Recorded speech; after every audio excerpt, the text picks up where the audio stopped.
ਜੀ ਬੱਚਿਓ, ਅੱਜ ਅਸੀਂ ਆਪਣੇ ਸਿਲੇਬਸ ਦੀ ਤੀਸਰੀ ਪੋਇਮ ਜੋ ਹੈ ਦ ਐਕੁਇੰਗ ਗ੍ਰੀਨ ਵਿਲੀਅਮ ਬਲੇਕ ਦੁਆਰਾ ਲਿਖੀ ਹੋਈ ਪੋਇਮ ਹੈ। ਉਸ ਦੀਆਂ ਜੋ ਕੰਪਰੀਹੈਂਸ਼ਨਸ ਐਕਸਰਸਾਈਜ਼ਸ ਨੇ ਉਹਨਾਂ ਨੂੰ ਅਸੀਂ ਕਰਾਂਗੇ। ਇਹ ਚੀਜ਼ ਕਰਨ ਤੋਂ ਪਹਿਲਾਂ ਬੱਚਿਓ ਮੈਂ ਤੁਹਾਨੂੰ ਦੱਸ ਦੇਣਾ ਚਾਹਾਂ ਕਿ ਇਸ ਤੋਂ ਪਹਿਲਾਂ ਵਾਲੇ ਲੈਕਚਰ ਦੇ ਵਿੱਚ ਮੈਂ ਦ ਐਕੁਇੰਗ ਗ੍ਰੀਨ ਬਹੁਤ ਹੀ ਸਿੰਪਲ ਲੈਂਗੁਏਜ ਦੇ ਵਿੱਚ ਉਸ ਦੀ ਮੈਂ ਕੰਪਲੀਟ ਪੈਰਾਫਰੇਜ਼ ਤੇ ਐਕਸਪਲੇਨੇਸ਼ਨ ਕਰਵਾਈ ਹੈ। ਜੇਕਰ ਤੁਸੀਂ ਉਹ ਨਹੀਂ ਕੀਤੀ ਤਾਂ ਉਹ ਕਰਨੀ ਬੜੀ ਜ਼ਰੂਰੀ ਹੈ, ਕਿਉਂਕਿ ਉਸ ਤੋਂ ਬਿਨਾਂ ਫਿਰ ਇਹ ਐਕਸਰਸਾਈਜ਼ਿਜ਼ ਨੂੰ ਸਮਝਣਾ ਮੁਸ਼ਕਲ ਹੋ ਜਾਵੇਗਾ। ਤਾਂ ਮੈਂ ਤੁਹਾਨੂੰ ਇਹ ਸਾਰੇ ਬੱਚਿਆਂ ਨੂੰ ਗਾਈਡ ਕਰਾਂਗਾ ਕਿ ਜੇਕਰ ਤੁਸੀਂ ਮੇਰਾ ਪਿਛਲਾ ਲੈਕਚਰ ਜੋ ਦ ਐਕੁਇੰਗ green the complete ਪੈਰਾਫਰੇਜ਼ and explanation ਦੇ ਨਾਮ ਤੇ ਹੈ, ਜੇ ਤੁਸੀਂ ਉਹ ਨਹੀਂ ਦੇਖਿਆ ਤਾਂ ਉੱਪਰ ਦਿੱਤੇ ਹੋਏ ਲਿੰਕ ਤੇ ਤੁਸੀਂ ਜਾ ਕੇ ਪਹਿਲਾਂ ਉਸ ਨੂੰ ਚੰਗੀ ਤਰ੍ਹਾਂ ਸਮਝੋ। ਸਮਝ ਕੇ ਫਿਰ ਤੁਸੀਂ ਇਸ ਲੈਕਚਰ ਤੇ ਆਓ, ਤਾਂ ਹੀ ਤੁਹਾਨੂੰ ਇਸ ਲੈਕਚਰ ਦਾ ਫਾਇਦਾ ਹੋਏਗਾ।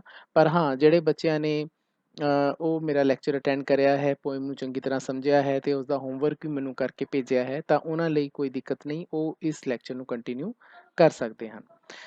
ਤਾਂ ਜਿਵੇਂ ਮੈਂ ਤੁਹਾਨੂੰ ਕਿਹਾ ਕਿ ਜਿਹੜੀ ਐਕੁਇੰਗ ਗ੍ਰੀਨ ਹੈ, ਇਹ ਇੱਕ ਨੇਚਰ ਪੋਇਮ ਹੈ ਜੋ ਵਿਲੀਅਮ ਬਲੇਕ ਰੋਮਾਂਟਿਕ ਪੋਇਟ ਨੇ ਉਹਨਾਂ ਦੁਆਰਾ ਲਿਖੀ ਹੋਈ ਹੈ। ਅੱਜ ਆਪਾਂ ਇਸ ਦੀ ਸਟ੍ਰੇਟ ਜੋ ਸਾਡੀ ਐਕਸਰਸਾਈਜ਼ ਹੈ ਉਸ ਤੇ ਆਉਂਦੇ ਹਾਂ। ਤਾਂ ਸਭ ਤੋਂ ਪਹਿਲਾਂ ਕੰਪਰੀਹੈਂਸ਼ਨ ਜਿਹੜੀ ਹੈ ਉਸ ਦੇ ਵਿੱਚ ਤੁਹਾਡਾ central idea of the poem ਹੈ। ਤਾਂ ਬੱਚਿਓ, ਮੈਂ ਇਸ ਦੀ PDF ਫਾਈਲ ਬਣਾ ਕੇ ਤੁਹਾਨੂੰ ਪਹਿਲਾਂ ਹੀ ਭੇਜ ਚੁੱਕਿਆ ਹਾਂ। ਤੁਸੀਂ ਉਸ ਨੂੰ ਆਲਰੇਡੀ ਆਪਣੀ ਫੇਅਰ ਨੋਟਬੁੱਕਸ 'ਤੇ ਨੋਟ ਕਰ ਲਿਆ ਹੈ ਤੇ ਮੈਨੂੰ ਕਈ ਬੱਚਿਆਂ ਨੇ ਉਸ ਦੀ ਪਿਕਸ ਵੀ ਭੇਜੀਆਂ ਹਨ। ਤਾਂ ਅਸੀਂ ਦੂਸਰੇ ਜੋ ਕੁਐਸਚਨ ਹੈ ਉਸ 'ਤੇ ਆਉਂਦੇ ਹਾਂ। ਇਸ ਦੇ ਵਿੱਚ ਇੱਕ ਸਟੈਂਜ਼ਾ ਦੇ ਰੱਖਿਆ ਹੈ, 4 ਲਾਈਨਾਂ ਇਹ ਵਾਲੀਆਂ ਨੇ ਤੇ ਨੀਚੇ ਵੀ ਕੁਛ ਹੋਰ ਲਾਈਨਸ ਨੇ। ਪੂਰਾ ਸਟੈਂਜ਼ਾ ਦੇ ਰੱਖਿਆ ਹੈ। ਤਾਂ ਇਹ ਜਿਹੜਾ ਸਟੈਂਜ਼ੇ ਦੇ ਬੇਸ ਤੇ ਨੀਚੇ ਕੁਐਸਚਨ ਨੇ।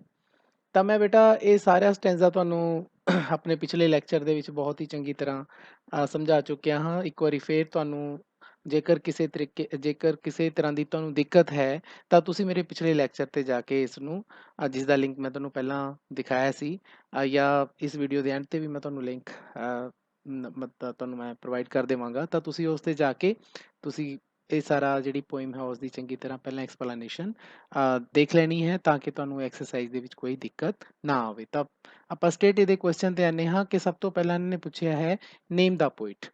ਤਾਂ ਨੇਮ ਦਾ ਪੋਇਟ ਪਤਾ ਹੀ ਹੈ ਜੀ ਕਿ ਇਹ ਜਿਹੜੀ ਪੋਇਮ ਹੈ ਇਹ ਵਿਲੀਅਮ ਬਲੇਕ ਨੇ ਲਿਖੀ ਹੈ।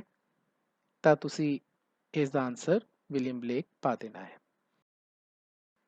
ਤਾਂ ਬੱਚੇ ਦੂਸਰਾ ਕੁਐਸਚਨ ਹੈ ਕਿ name the birds which sing to welcome the spring. ਤਾਂ ਪੈਰੇ ਦੇ ਵਿੱਚ ਆਪਾਂ ਪੜ੍ਹਿਆ ਹੈ ਕਿ ਇਸ ਦੇ ਵਿੱਚ ਦੋ ਬਰਡਸ ਦਾ ਨਾਮ ਆਉਂਦਾ ਹੈ, ਦਾ ਸਕਾਈਲਾਰਕ ਐਂਡ ਥਰਸ਼, ਜਿਹੜੇ ਕਿ ਜਦੋਂ ਟੱਲੀਆਂ ਵੱਜਦੀਆਂ ਸੁਣਦੇ ਨੇ ਚਰਚ ਦੀਆਂ ਤਾਂ ਨਾਲ ਉਹ ਗਾਉਂਦੇ ਹਨ। ਤਾਂ ਆਪਾਂ ਨੇ ਉਹੀ ਦੋਨੇ ਬਰਡਸ ਦਾ ਜੋ ਸੌਂਗ ਬਰਡਸ ਨੇ ਉਹਨਾਂ ਦਾ ਨਾਮ ਇੱਥੇ ਪਾ ਦੇਣਾ ਹੈ।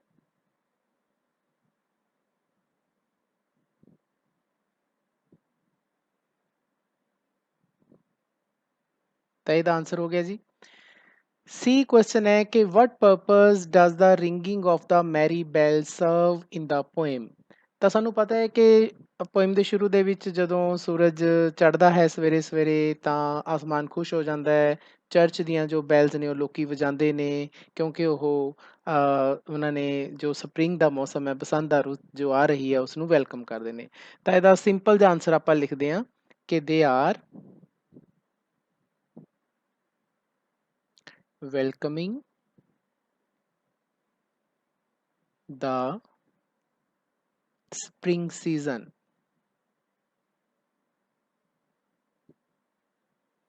ਤਾਂ ਉਹ ਕੀ ਕਰ ਰਹੇ ਨੇ ਜੀ, ਜਿਹੜਾ ਬਸੰਤ ਰੁੱਤ ਹੈ ਉਸ ਦਾ ਸਵਾਗਤ ਕਰ ਰਹੇ ਨੇ। Fourth question ਹੈ ਕਿ how can you say that the mood in the poem is happy and carefree, celebrating a close bond between man and nature। ਤਾਂ ਬੱਚਿਓ, ਮੈਂ ਤੁਹਾਨੂੰ ਪੋਇਮ ਦੇ ਪਿਛਲੇ ਲੈਕਚਰ ਦੇ ਵਿੱਚ ਜਦੋਂ ਮੈਂ ਤੁਹਾਨੂੰ ਸਮਝਾਇਆ ਸੀ ਕਿ ਪੋਇਮ ਦੇ ਸ਼ੁਰੂ 'ਚ ਹੀ ਕਿ ਇਹ ਇੱਕ ਰੋਮਾਂਟਿਕ ਪੋਇਮ ਹੈ। ਰੋਮਾਂਟਿਕ ਪੋਇਮ ਦਾ ਮਤਲਬ ਕਿ ਕਵੀ ਜਿਹੜਾ ਹੈ ਉਹ ਆਪਣੀਆਂ ਜ਼ਿੰਦਗੀ ਦੀਆਂ ਪ੍ਰੋਬਲਮਸ ਨੂੰ ਛੱਡ ਕੇ ਨੇਚਰ ਦੀ ਸ਼ਰਨ 'ਤੇ ਜਾਂਦਾ ਹੈ, ਨੇਚਰ ਦੀਆਂ ਗੱਲਾਂ ਕਰਦਾ ਹੈ, ਕਿਉਂਕਿ ਨੇਚਰ ਦੇ ਨਾਲ ਇੱਕ ਇਨਸਾਨ ਦਾ ਰਿਸ਼ਤਾ ਅੱਜ ਦਾ ਨਹੀਂ ਹੈ, ਮੁੱਢ ਕਦੀਮ ਤੋਂ ਜੁੜਿਆ ਹੋਇਆ ਹੈ। ਤਾਂ ਇੱਥੇ ਉਹੀ ਕਿਹਾ ਹੋਇਆ ਹੈ ਕਿ ਵਟ ਸੈਲੀਬ੍ਰੇਟਿੰਗ ਅ ਕਲੋਜ਼ ਬੌਂਡ। ਤਾਂ ਕਿਸ ਤਰ੍ਹਾਂ ਮੈਨ ਤੇ ਨੇਚਰ ਹੈ ਉਹ ਆਪਣਾ ਜੋ ਰਿਸ਼ਤਾ ਹੈ ਉਸ ਨੂੰ ਸੈਲੀਬ੍ਰੇਟ ਕਰਦੇ ਨੇ, ਜਿਸ ਤੋਂ ਸਾਨੂੰ ਪੋਇਮ ਦੇ ਮੂਡ ਦਾ ਪਤਾ ਲੱਗਦਾ ਹੈ ਕਿ ਮੂਡ ਦਾ ਪੋਇਮ ਬਹੁਤ ਹੀ ਜ਼ਿਆਦਾ ਚੀਅਰਫੁਲ ਹੈ, ਕੇਅਰ ਫ੍ਰੀ ਹੈ, ਮਤਲਬ ਕਿਸੇ ਤਰ੍ਹਾਂ ਦੀ ਕੋਈ ਚਿੰਤਾ ਨਹੀਂ ਹੈ ਤੇ ਖੁਸ਼ੀ ਭਰਿਆ ਮਾਹੌਲ ਹੈ ਪੂਰੀ ਪੋਇਮ 'ਚ। ਤਾਂ ਬੱਚਿਓ ਸਾਨੂੰ ਕਈ ਚੀਜ਼ਾਂ ਤੋਂ ਕਲੀਅਰ ਹੁੰਦਾ ਹੈ ਤਾਂ ਅਸੀਂ ਇੱਥੇ ਉਹ ਸਾਰੀਆਂ ਚੀਜ਼ਾਂ ਲਿਖ ਦਿੰਦੇ ਹਾਂ। ਤਾਂ ਸਭ ਤੋਂ ਪਹਿਲਾਂ ਤਾਂ ਸਾਨੂੰ ਪਤਾ ਹੈ ਕਿ ਸੂਰਜ ਜਦੋਂ ਚੜ੍ਹਦਾ ਹੈ the sun has risen।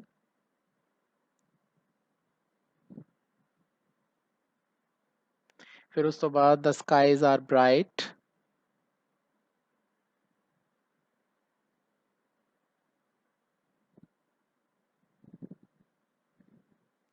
ਫਿਰ the children are having fun।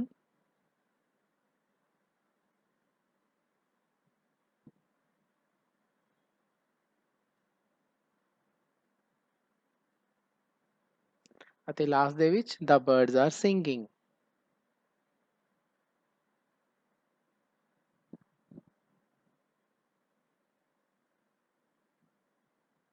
ਤਾਂ ਬੇਟਾ ਇਹ ਚਾਰਾਂ ਗੱਲਾਂ ਤੋਂ ਸਾਨੂੰ ਪਤਾ ਲੱਗਦਾ ਹੈ ਕਿ ਪੋਇਮ ਦਾ ਜਿਹੜਾ ਮੂਡ ਹੈ ਬਹੁਤ ਹੀ ਚੀਅਰਫੁਲ ਹੈ, ਕਿਉਂਕਿ ਸਨ ਜਿਹੜਾ ਹੈ ਉਹ ਚੜ੍ਹ ਚੁੱਕਿਆ ਹੈ, ਜਿਹੜੇ ਆਸਮਾਨ ਨੇ ਉਹ ਬ੍ਰਾਈਟ ਨੇ, ਬਹੁਤ ਖੁਸ਼ ਨੇ, ਚਿਲਡਰਨ ਪੂਰਾ ਮਜ਼ਾਕ ਦੇ ਲਹਿਜੇ 'ਚ ਨੇ, ਖੁਸ਼ ਨੇ, ਪੂਰੀ ਇੰਜੋਇਮੈਂਟ ਕਰ ਰਹੇ ਨੇ, ਤੇ ਬਰਡ ਜਿਹੜੇ ਨੇ ਉਹ ਗਾ ਰਹੇ ਨੇ। ਤਾਂ ਇਸ ਦੇ ਨਾਲ ਸਾਡਾ ਜਿਹੜਾ ਪਹਿਲਾ ਪੈਰਾ ਹੈ ਉਹ ਸਾਡਾ ਪਹਿਲਾ ਕੁਐਸਚਨ ਹੈ ਸਟੈਂਜ਼ੇ ਦੇ, ਉਹ ਸਾਰੇ ਕੰਪਲੀਟ ਹੁੰਦੇ ਨੇ। ਹੁਣ ਅਸੀਂ ਦੂਸਰੇ ਸਟੈਂਜ਼ੇ ਵੱਲ ਵਧਦੇ ਹਾਂ। ਤਾਂ ਬੱਚਿਓ ਸੈਕਿੰਡ ਕੰਪਰੀਹੈਂਸ਼ਨ ਦੇ ਵਿੱਚ ਤੁਹਾਨੂੰ ਫੇਰ ਇੱਕ ਸਟੈਂਜ਼ਾ ਜੋ ਲਾਸਟ ਸਟੈਂਜ਼ਾ ਹੈ ਪੋਇਮ ਦਾ ਦੇ ਰੱਖਿਆ ਹੈ, ਤੇ ਨੀਚੇ 4 ਕੁਐਸਚਨਸ ਨੇ, ਆਪਾਂ ਨੇ ਉਹ ਚਾਰੇ ਕੁਐਸਚਨਸ ਦਾ ਆਨਸਰ ਦੇਣਾ ਹੈ। ਤਾਂ ਮੈਂ ਬੱਚਿਓ ਇੱਕ ਵਾਰੀ ਫੇਰ ਤੁਹਾਨੂੰ ਜ਼ਰੂਰ ਅਪੀਲ ਕਰਾਂਗਾ ਕਿ ਜੇਕਰ ਤੁਹਾਨੂੰ ਇਹ ਪੋਇਮ ਦੇ ਵਿੱਚ ਕਿਸੇ ਤਰ੍ਹਾਂ ਦੀ ਦਿੱਕਤ ਹੈ ਤਾਂ ਤੁਸੀਂ ਮੇਰੇ ਪਿਛਲੇ ਲੈਕਚਰ 'ਤੇ, ਜੋ ਕਿ ਪੂਰਾ ਮੈਂ ਐਕੋਇੰਗ ਗ੍ਰੀਨ ਦੇ ਉੱਪਰ ਬਣਾਇਆ ਹੈ, ਜਿਸ ਦੇ ਵਿੱਚ ਮੈਂ ਕੰਪਲੀਟ ਜੋ ਐਕਸਪਲੇਨੇਸ਼ਨ ਹੈ ਬਹੁਤ ਹੀ ਈਜ਼ੀ ਲੈਂਗੁਏਜ ਦੇ ਵਿੱਚ ਤੁਹਾਨੂੰ ਸਮਝਾਈ ਹੈ, ਉਸ ਨੂੰ ਜ਼ਰੂਰ ਦੇਖੋ ਤਾਂ ਕਿ ਤੁਹਾਨੂੰ ਐਕਸਰਸਾਈਜ਼ ਕਰਨ 'ਚ ਕੋਈ ਦਿੱਕਤ ਨਾ ਆਵੇ। ਤਾਂ ਪਹਿਲਾ ਕੁਐਸਚਨ ਹੈ ਜੀ ਕਿ what do the words weary, descend and rest, ਇਹ ਜਿਹੜੇ 4 ਵਰਡਸ ਨੇ ਇਹ ਸਾਨੂੰ ਕੀ ਸੁਜੈਸਟ ਕਰਦੇ ਨੇ, ਇਹਦੇ ਬਾਰੇ ਸਾਨੂੰ ਕੀ ਦੱਸਦੇ ਨੇ। ਤਾਂ ਇਹ ਚਾਰੇ ਵਰਡਸ ਬੇਟਾ ਜਿਹੜੇ ਨੇ ਇਹ ਤੁਹਾਡੀ ਪੋਇਮ ਦੇ ਵਿੱਚ ਆਏ ਨੇ। ਉੱਪਰਲੇ ਪੈਰੇ 'ਚ ਦੇਖੋ ਵੇਰੀ ਇੱਥੇ ਆਇਆ ਹੈ, ਫਿਰ ਡਿਸੈਂਡ ਆਇਆ ਹੈ, ਫਿਰ ਐਂਡ ਆਇਆ ਹੈ, ਤੇ ਫਿਰ ਰੈਸਟ ਆਇਆ ਹੈ। ਤਾਂ ਇਹ ਚਾਰੇ ਵਰਡਸ ਤੋਂ ਸਾਨੂੰ ਇਹ ਪਤਾ ਲੱਗਦਾ ਹੈ ਕਿ ਜੋ ਐਕੋਇੰਗ ਗ੍ਰੀਨ ਦੇ ਉੱਪਰ ਜੋ ਐਕਟੀਵਿਟੀਜ਼ ਹੋ ਰਹੀਆਂ ਸੀਗੀਆਂ ਉਹ ਹੁਣ ਬੰਦ ਹੋ ਗਈਆਂ, ਬਿਕੋਜ਼ ਸ਼ਾਮ ਹੋ ਗਈ, ਸੂਰਜ ਢਲ ਗਿਆ, ਤਾਂ ਬੱਚੇ ਆਪਣੇ ਘਰਾਂ ਨੂੰ ਚਲੇ ਗਏ, ਬਰਡਸ ਨੇ ਵੀ ਚਹਿਚਹਾਣਾ ਬੰਦ ਕਰਤਾ। ਤਾਂ ਇਹਦਾ ਮਤਲਬ ਇਹ ਹੋਇਆ ਕਿ ਜਿੰਨੀਆਂ ਵੀ ਐਕੋਇੰਗ ਗ੍ਰੀਨ ਤੇ ਐਕਟੀਵਿਟੀਜ਼ ਹੋ ਰਹੀਆਂ ਸੀ ਉਹ ਬੰਦ ਹੋ ਗਈਆਂ। ਤਾਂ ਆਪਾਂ ਇਹਦਾ ਆਨਸਰ ਇਹੀ ਲਿਖਾਂਗੇ, ਦੇ ਸੁਜੈਸਟ, ਤਾਂ ਇਹ ਦੱਸਦੇ ਹਨ that all the activities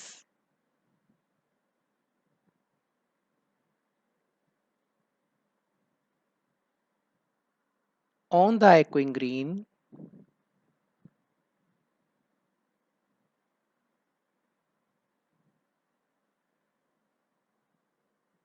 are going to end।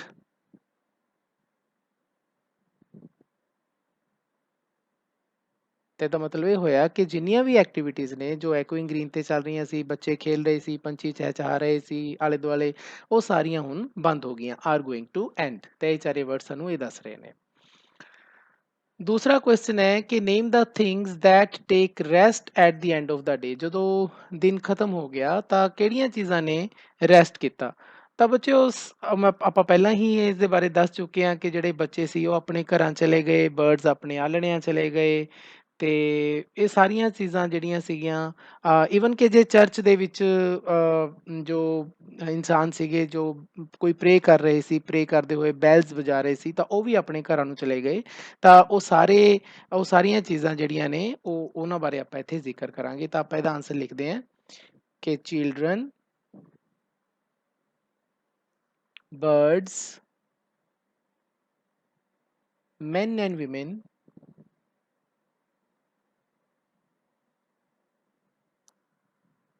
take rest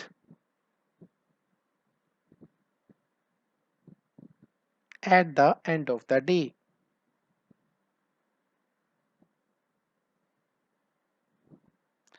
ਕਿ ਜਿਹੜੇ ਬੱਚੇ ਸੀ ਜਾਂ ਬਰਡ ਸੀਗੇ ਜਾਂ ਚਰਚ ਦੇ ਵਿੱਚ ਮੌਜੂਦ ਆਦਮੀ ਜਾਂ ਔਰਤ ਜੋ ਮੈਨ ਐਂਡ ਵੀਮਨ ਸੀ ਜੋ ਪ੍ਰੇ ਕਰ ਰਹੇ ਸੀ, ਉਹ ਹੁਣ ਦਿਨ ਦੇ ਖਤਮ ਹੋਣ ਤੇ ਹੁਣ ਉਹ ਆਰਾਮ ਕਰਨ ਲਈ ਘਰ ਚਲੇ ਗਏ। थर्ड क्वेश्चन है जी कि why has the echoing green become the darkening green. ਤਾਂ ਆਪਾਂ ਪੜਿਆ ਬੇਟਾ ਕਿ ਪੋਇਮ ਦੇ ਪਹਿਲੇ ਦੋਨੇ ਸਟੈਂਜ਼ਿਆਂ ਦੀ ਲਾਸਟ ਲਾਈਨ ਦੇ ਵਿੱਚ ਐਕੋਇੰਗ ਗ੍ਰੀਨ ਆਇਆ, ਬਟ ਜਿਹੜੀ ਲਾਸਟ ਸਟੈਂਜ਼ਾ ਹੈ ਉਸ ਦੀ ਲਾਸਟ ਲਾਈਨ ਦੇ ਵਿੱਚ ਡਾਰਕਨਿੰਗ ਗ੍ਰੀਨ ਆਇਆ। ਤਾਂ ਕੁਐਸਚਨ ਇਹੀ ਹੈ ਕਿ ਉਹ ਜਿਹੜੀ ਐਕੋਇੰਗ ਗ੍ਰੀਨ ਹੈ ਡਾਰਕਨਿੰਗ ਗ੍ਰੀਨ ਕਿਉਂ ਬਣ ਗਈ। ਤਾਂ ਬੱਚਿਓ ਕਿਉਂਕਿ ਜਿਹੜੀ ਹੈ ਸਨ ਹੁਣ ਛਿਪ ਗਿਆ ਹੈ, ਸੂਰਜ ਛਿਪ ਗਿਆ ਹੈ, ਰਾਤ ਆ ਗਈ ਹੈ, ਤਾਂ ਨੈਚੁਰਲੀ ਫਿਰ ਉੱਥੇ ਉਹ ਜਿਹੜੀ ਐਕੋਇੰਗ ਗ੍ਰੀਨ ਹੈ ਹੁਣ ਐਕੋਇੰਗ ਨਹੀਂ ਰਹੀ, ਉੱਥੇ ਹੁਣ ਕਿਸੇ ਤਰ੍ਹਾਂ ਦੀ ਐਕੋ ਨਹੀਂ ਹੋ ਰਹੀ, ਬੱਚੇ ਤਾਂ ਹੈ ਨਹੀਂ, ਤਾਂ ਉਹ ਡਾਰਕਨਿੰਗ ਗ੍ਰੀਨ ਬਣ ਗਈ। ਤਾਂ ਇਹਦਾ ਆਨਸਰ ਆਪਾਂ ਇਹ ਲਿਖਾਂਗੇ ਦੀ ਸਨ ਹੈਜ਼ ਸੈਟ। ਇੱਥੇ ਮੈਂ ਲਿਖ ਦਿੰਦਾ ਥੋੜੀ ਜੀ ਜਗ੍ਹਾ ਦੇ ਵਿੱਚ, the sun has set, the night and the night has fallen, and the night has fallen। ਬੜਾ ਹੀ ਸਿੰਪਲ ਜਿਹਾ ਆਨਸਰ ਲਿਖਿਆ ਜੀ। ਤਾਂ ਤੁਸੀਂ ਇਹੀ ਆਨਸਰ ਲਿਖ ਦੇਣਾ ਹੈ ਕਿ ਸੂਰਜ ਛਿਪ ਗਿਆ ਹੈ ਅਤੇ ਨਾਈਟ ਜਿਹੜੀ ਹੈ ਉਹ ਆ ਚੁੱਕੀ ਹੈ, ਰਾਤ ਕੀ ਰਾਈ ਹੈ, ਇਸ ਕਰਕੇ ਜਿਹੜੀ ਐਕੋਇੰਗ ਗ੍ਰੀਨ ਹੈ ਉਹ ਡਾਰਕਨਿੰਗ ਗ੍ਰੀਨ ਬਣ ਗਈ। ਤਾਂ ਬੇਟਾ ਅੱਗੇ ਦੇ ਜਿਹੜੇ ਕੁਐਸਚਨ ਹੈ ਕਿ name the figure of speech used in the lines. many sisters and brothers like birds in their nest are ready for rest। ਇਹ fourth question ਹੈ ਤੇ ਇਹ question ਹੈ ਕਿ ਕਿਹੜੀ ਫਿਗਰ ਆਫ ਸਪੀਚ ਯੂਜ਼ ਹੋਈ ਹੈ ਇਹਨਾਂ ਲਾਈਨਸ ਦੇ ਵਿੱਚ। ਤਾਂ ਬੇਟਾ ਇਹ ਮੈਂ ਤੁਹਾਨੂੰ ਪਹਿਲਾਂ ਵਾਲੇ ਲੈਕਚਰਸ ਦੇ ਵਿੱਚ ਬਹੁਤ ਹੀ ਡਿਟੇਲ ਦੇ ਵਿੱਚ ਸਮਝਾਇਆ ਕਿ ਫਿਗਰ ਆਫ ਸਪੀਚ ਕੀ ਹੁੰਦੀਆਂ ਨੇ। ਫਿਗਰ ਆਫ ਸਪੀਚ ਮੇਨਲੀ 4 ਤਰ੍ਹਾਂ ਦੀਆਂ ਹੁੰਦੀਆਂ ਬੱਚਿਓ, ਸਿਮਿਲੀ ਹੁੰਦੀ ਹੈ, ਮੈਟਾਫੋਰ ਹੁੰਦੀ ਹੈ, ਤੇ ਫਿਰ ਪਰਸੋਨੀਫਿਕੇਸ਼ਨ ਹੁੰਦੀ ਹੈ, ਤੇ ਇੱਕ ਐਲੀਟਰੇਸ਼ਨ ਵੀ ਹੁੰਦੀ ਹੈ, ਜੋ ਤੁਹਾਨੂੰ ਸਿਲੇਬਸ 'ਚ ਇਹ 4 ਨੇ। ਤਾਂ ਕਿਹੜੀ ਇਹਨਾਂ ਚਾਰਾਂ ਦੇ ਵਿੱਚੋਂ ਯੂਜ਼ਡ ਹੋਈ ਹੈ। ਤਾਂ ਬੱਚਿਓ ਜੇਕਰ ਤੁਹਾਨੂੰ ਇਹਨਾਂ ਦੇ ਵਿੱਚ ਕੋਈ ਦਿੱਕਤ ਹੈ, ਫਿਗਰ ਆਫ ਸਪੀਚ ਤੁਹਾਨੂੰ ਨਹੀਂ ਪਤਾ, ਤਾਂ ਮੇਰੇ ਪਿਛਲੇ ਲੈਕਚਰਸ ਜਿਸ ਦਾ ਮੈਂ ਉੱਪਰ ਲਿੰਕ ਤੁਹਾਨੂੰ ਦੇ ਰਿਹਾ ਹਾਂ, ਤੁਸੀਂ ਉਸ 'ਤੇ ਜਾ ਕੇ ਇਹ ਫਿਗਰ ਆਫ ਸਪੀਚ ਕੀ ਹੁੰਦੀਆਂ ਨੇ ਇਹਨਾਂ ਨੂੰ ਚੰਗੀ ਤਰ੍ਹਾਂ ਤੁਸੀਂ ਸਮਝ ਸਕਦੇ ਹੋ, ਬਿਕੋਜ਼ ਮੈਂ ਇਸ ਲੈਕਚਰ ਦੇ ਵਿੱਚ ਬਹੁਤ ਹੀ ਡਿਟੇਲ ਦੇ ਵਿੱਚ ਤੇ ਬੜੀ ਈਜ਼ੀ ਲੈਂਗੁਏਜ ਦੇ ਵਿੱਚ ਤੁਹਾਨੂੰ ਸਮਝਾਈਆਂ ਨੇ, ਤਾਂ ਤੁਹਾਨੂੰ ਪਤਾ ਲੱਗ ਜਾਏਗਾ ਕਿ ਫਿਗਰ ਆਫ ਸਪੀਚ ਐਕਚੁਅਲੀ ਹੁੰਦੀਆਂ ਕੀ ਨੇ। ਚਲੋ ਹੁਣ ਆਪਾਂ ਇੱਥੇ ਆਉਂਦੇ ਹਾਂ ਕਿ ਇਸ ਪੋਇਮ ਦੇ ਵਿੱਚ ਫਿਗਰ ਆਫ ਸਪੀਚ ਯੂਜ਼ ਕਿਹੜੀ ਹੋਈ ਹੈ। ਤਾਂ ਬੱਚਿਓ ਮੈਂ ਤੁਹਾਨੂੰ ਪੋਇਮ ਦੀ ਜਦੋਂ ਐਕਸਪਲੇਨੇਸ਼ਨ ਕਰਾਈ ਸੀ ਤਾਂ ਮੈਂ ਤੁਹਾਨੂੰ ਪਹਿਲਾਂ ਹੀ ਦੱਸ ਚੁੱਕਿਆ ਹਾਂ ਕਿ ਇਸ ਦੇ ਵਿੱਚ ਫਿਗਰ ਆਫ ਸਪੀਚ ਜਿਹੜੀ ਹੈ ਸਿਮਿਲੀ ਯੂਜ਼ ਹੋਈ ਹੈ ਨਾ ਲਾਈਨਾਂ 'ਚ, ਬਿਕੋਜ਼ ਇੱਥੇ ਲਾਈਕ ਪਿਆ ਹੋਇਆ ਹੈ, ਤੇ ਲਾਈਕ ਆਪਾਂ ਲਾਈਕ ਵਰਡ ਜਾਂ ਐਜ਼ ਵਰਡ ਉਦੋਂ ਹੀ ਯੂਜ਼ ਕਰਦੇ ਹਾਂ ਜਦੋਂ ਅਸੀਂ ਦੋ ਚੀਜ਼ਾਂ ਦੀ ਤੁਲਨਾ ਕਰਦੇ ਹਾਂ, ਡਾਇਰੈਕਟ ਤੁਲਨਾ ਕਰਦੇ ਹਾਂ ਲਾਈਕ ਜਾਂ ਐਜ਼ ਲਾ ਕੇ। ਤਾਂ ਅਸੀਂ ਇੱਥੇ ਆਨਸਰ ਕੀ ਦੇਣਾ ਹੈ, ਸਿਮਿਲੀ। ਤਾਂ ਇਹਦਾ ਆਨਸਰ ਕੀ ਹੋ ਗਿਆ, ਸਿਮਿਲੀ, ਬਿਕੋਜ਼ ਅਸੀਂ ਇੱਥੇ ਲਾਈਕ ਵਰਡ ਯੂਜ਼ ਕੀਤਾ। ਤਾਂ ਬੱਚਿਓ ਇਸ ਦੇ ਨਾਲ ਸਾਡਾ ਜਿਹੜਾ ਸੈਕਿੰਡ ਕੁਐਸਚਨ ਹੈ ਉਹ ਅਸੀਂ ਕੰਪਲੀਟ ਕਰ ਲਿਆ ਹੈ, ਤੇ ਇਸ ਦੇ ਨਾਲ ਆਪਣੀ ਇਹ ਪੂਰੀ ਪੋਇਮ ਦੋ ਹਿੱਸਿਆਂ ਦੇ ਵਿੱਚ ਮੈਂ ਤੁਹਾਨੂੰ ਸਮਝਾਈ ਹੈ। ਪਹਿਲੇ ਹਿੱਸੇ ਦੇ ਵਿੱਚ ਮੈਂ ਇਸ ਦੀ ਤੁਹਾਨੂੰ ਕੰਪਲੀਟ ਐਕਸਪਲੇਨੇਸ਼ਨ ਕਰਾਈ ਹੈ, ਤੇ ਦੂਸਰੇ ਦੇ ਵਿੱਚ ਮੈਂ ਤੁਹਾਨੂੰ ਇਸ ਦੇ ਜੋ 2 ਕੰਪਰੀਹੈਂਸ਼ਨਸ ਐਕਸਰਸਾਈਜ਼ਸ ਨੇ ਉਹ ਕਰਵਾਈਆਂ ਨੇ। ਉਮੀਦ ਹੈ ਬੱਚਿਓ ਕਿ ਤੁਹਾਨੂੰ ਇਹ ਸਮਝ ਆ ਗਈਆਂ ਹੋਣੀਆਂ। ਇਹਨਾਂ ਐਕਸਰਸਾਈਜ਼ਸ ਨੂੰ ਤੁਸੀਂ ਬਹੁਤ ਹੀ ਵਧੀਆ ਹੈਂਡਰਾਈਟਿੰਗ ਦੇ ਵਿੱਚ ਆਪਣੀਆਂ ਫੇਅਰ ਨੋਟਬੁੱਕਸ ਤੇ ਉਤਾਰ ਲੈਣਾ ਹੈ, ਤੇ ਉਸ ਦੀਆਂ ਪਿਕਸ ਮੈਨੂੰ ਜ਼ਰੂਰ ਭੇਜ ਦੇਣੀਆਂ ਹਨ। ਧੰਨਵਾਦ।